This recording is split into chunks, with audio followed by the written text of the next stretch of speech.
You're telling me from eyelids open, Mm-hmm. there's friction. Yes, and that is the thing that people don't fucking get. The biggest misunderstanding about David Goggins of all time. It's like you have no fucking idea how great you really are because you are using such minimal of what you have.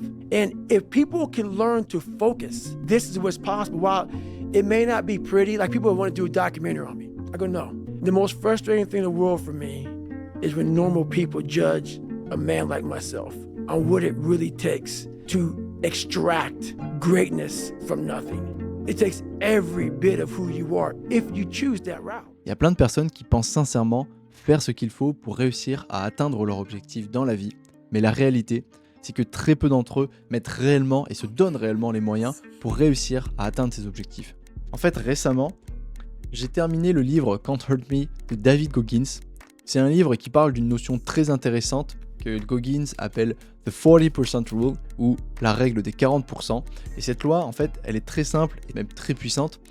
Mais avant de t'expliquer, pour ceux qui ne connaissent pas David Goggins, je vais te faire un portrait du personnage très rapidement. David Goggins, c'est un mec qui est un peu hors norme. Je dirais même, c'est un extraterrestre parmi les extraterrestres. Tu vois, un petit peu pour le situer. C'est un mec qui est parti plus bas que terre et qui, grâce à une incroyable motivation, une incroyable détermination, donc je dirais un peu cette envie, ce n'est pas réellement de réussir, parce que tu verras, c'est propre à son histoire, qui a accompli en fait énormément d'exploits et tellement d'exploits qu'on a l'impression qu'il a eu plusieurs vies. Notamment, c'est un gars qui a couru un premier ultramarathon de 160 km sans préparation, qui s'est brisé les os pendant cette course et qui a terminé cette course en se fracturant les pieds. Déjà ça. C'est un mec qui a créé et qui a battu plutôt un record du monde de nombre de tractions en 24 heures. C'est un gars qui a gagné aussi de nombreux ultramarathons. C'est un gars qui fait partie des Navy Seals, donc dans l'armée américaine, et qui atteint le plus haut degré de hiérarchie. Bref, tu vois le personnage. Pour en revenir à ce qu'il dit, et donc à cette loi des 40%, et ben David Goggins, il affirme que tous, sans exception, toi comme moi, lorsque on avance et qu'on fait un effort, en fait on se bride mentalement sur nos réelles capacités. Trop souvent, lorsque ça devient difficile physiquement, lorsqu'on pense être au bout de l'effort, et bien finalement on n'en est qu'à 40% de nos réelles capacités. Et lui, il l'explique très bien. À force de vivre dans un confort permanent, un confort constant, où on fuit le désagréable, et bien notre esprit, il n'a plus l'habitude de se confronter à ce qui est désagréable. Il n'a plus l'habitude de se confronter à la douleur. Et par conséquent, lorsque quelque chose devient gênant, lorsque quelque chose devient pénible ou difficile, que ce soit un effort physique, un projet, un travail, bref, quelque chose qui nous tient à cœur mais qui nous résiste, eh bien notre cerveau, il va nous envoyer des signaux pour arrêter ce qu'on est en train de faire parce qu'il veut nous protéger. Le problème dans tout ça, c'est qu'aujourd'hui, la plupart des gens est tellement devenue fainéante que le moindre effort n'est même pas concevable, n'est même pas une considération de leur part. Et ça, c'est facile à voir et à observer. Il n'y a qu'à voir les hommes d'aujourd'hui moyens. Je pense qu'aujourd'hui, l'homme moyen, on peut très facilement le décrire de cette manière. C'est quelqu'un qui a peu d'ambition, qui regarde et qui se laisse vivre à longueur de journée en regardant les séries, des films sur Netflix, et surtout qui a une hygiène de vie et de sommeil qui est déplorable. C'est quelqu'un qui tend vers la sédentarité et qui tend même vers l'obésité. Bref, tout ce que on cherche à éviter, tout ce que tu n'aspires pas à être. En tout cas, j'espère que ton rêve, c'est pas de t'enfiler des McDo toute ta vie et espérer qu'un jour ça se passe bien. Mais la bonne nouvelle dans tout ça, et il le dit très bien dans son livre, c'est qu'il n'a jamais été aussi facile qu'aujourd'hui que de se démarquer des autres, que de sortir du lot. Si tu prends soin de toi, c'est-à-dire que tu fais attention à ta coupe de cheveux, à ton hygiène de vie, que tu manges bien, que tu vas un petit peu à la salle de sport, que tu fais attention à ton sommeil, mais tu vas déjà en fait dépasser et être meilleur que les 3/4 des personnes qui sont dans ton entourage.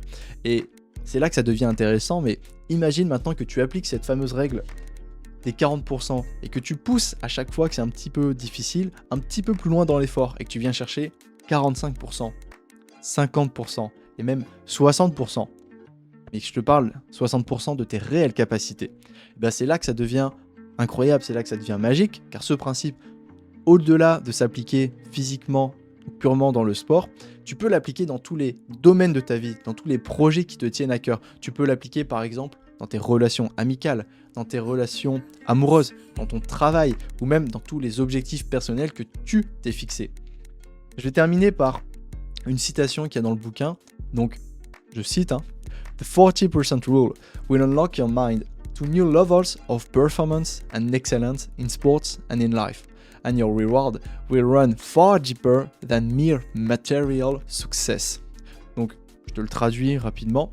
La règle des 40%, elle permettra à ton esprit d'atteindre un tout autre niveau de performance et d'excellence, que ce soit dans le sport comme dans la vie. Et la récompense, elle ira bien au-delà de ce que tu peux espérer, bien au-delà du simple succès matériel. Tout ça pour dire que aujourd'hui, je pense que on a tous et toutes intérêt à se pousser davantage, à aller un petit peu au-delà de cet inconfort et surtout à cultiver cet ethos de l'inconfort, du désagréable. Parce que tu me diras ce que tu en penses, mais je pense que on a réellement tendance à grandir et à se forger quand ça devient difficile. On apprend réellement à se connaître dans la douleur, dans le désagréable. C'est en se confrontant à soi-même, en se confrontant à ce qu'on est capable d'encaisser, en se confrontant à ses limites, qu'on peut réellement évoluer. Et si aujourd'hui tu aspires à faire quelque chose, que tu as des projets, des rêves, il faut te lancer maintenant. Tu sais que la route va être longue et la route va être difficile et parsemée d'embûches, mais c'est pas grave, il faut te lancer. Moi par exemple, je me suis lancé le défi de courir un marathon, le marathon de Paris cette année. J'ai jamais réellement couru de ma vie de manière assidue. Une fois, de temps en temps, je dirais à raison de 5 km tous les 2 semaines, 3 semaines, 1 mois, et encore, par période. Ça a été difficile de m'y mettre, mais en ce moment, je suis dedans, et j'apprends à me connaître, et lorsque je serai en train de parcourir ces 42 km, ça va être un rendez-vous avec moi-même. Et je pense qu'il y aura un avant et un après. Et c'est ce que je viens chercher dans ce projet, dans cette épreuve physique, mais également dans mes projets et mes objectifs personnels. Bref, tout ça pour dire que cette règle des 40%, tu peux l'appliquer partout dans ta vie, dans tous les domaines. Et je t'invite à lire ce livre qui finalement est autobiographique sur la vie de David Goggins. Cette vie qui est incroyable. Il y a plein d'autres principes, je pense que j'en parlerai, à mettre en place dans ta vie et qui te donnent une énergie, une envie de te dépasser, de devenir meilleur, et sans égal. Franchement, moi je me suis régalé avec ce livre et j'espère pouvoir appliquer ces règles pour voir où est-ce que j'en serai dans quelques années. Écoute, c'est tout pour cette vidéo. J'espère que tu as compris le message. Maintenant, à chaque fois que tu te retrouves confronté à une difficulté et que tu penses être au bout de toi-même, essaye d'aller un petit peu plus loin. Pas beaucoup, mais si par exemple, tu es en train de courir à 3 km et que tu n'en peux plus, essaye de courir 100 mètres de plus. Ça va pas te tuer. Si tu avais un objectif de pas, ne serait-ce que de pas, et que tu essayes de faire 5000 pas par jour, essaye ce jour-ci de faire 5100 pas. Puis la fois prochaine, tu feras 5200, 5300, etc., etc. Dans tous les domaines de ta vie. Et c'est là que tu vas voir que petit à petit, en fait, tu vas évoluer, tu vas grandir. Et comme il le dit si bien dans sa citation, la récompense, elle ira bien au-delà du simple succès matériel. On parle d'épanouissement, mais d'accomplissement personnel.